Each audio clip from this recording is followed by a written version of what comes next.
hello student আজি তোমালোকৰ result হ'ব অলপ আগত ৰণুজ বেগুচাৰে টুইট কৰি জনাইছে আৰু তোমালোকে দেখি পাইছা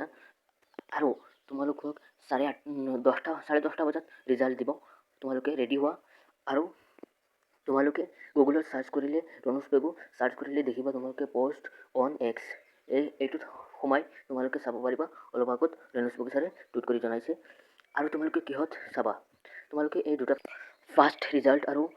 এসএফ ৰিজাল্ট এই দুটা তোমালোকৰ ৰিজাল্ট চাব পাৰিবা ফাৰ্ষ্ট ৰিজাল্টত দিয়া আছে তোমালোকে এইটো দেখিবা ক্লিক কৰিলে তোমালোকৰ ৰিজাল্ট B24 আৰু এইখিনি দেখিবা তোমালোকে আৰু কিন্তু এসএফ ৰিজাল্টত এতিয়ালৈকে এনেকুৱা অহা নাই 10:30 বজাত খুলিব তোমালোকে চাব পাৰিবা এসএফ ৰিজাল্টত আৰু তোমালোকে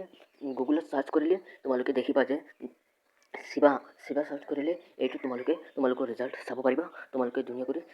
চাব পাৰিবা আৰু তোমালোকে তোমালোকৰ লগৰবোৰৰ লগত শ্বেয়াৰ কৰি দিয়া আজি ৰিজাল্ট হ'ব বুলি সিহঁতে গম পাব আৰু তোমালোকে শ্বেয়াৰ কৰি দিয়া আৰু তোমালোকে এডুকেশ্যন আসাম চেনেলটো সাবস্ক্ৰাইব কৰা আৰু ভিডিঅ'বোৰত লাইক এণ্ড শ্বেয়াৰ কৰি দিবা তোমালোকে জলদি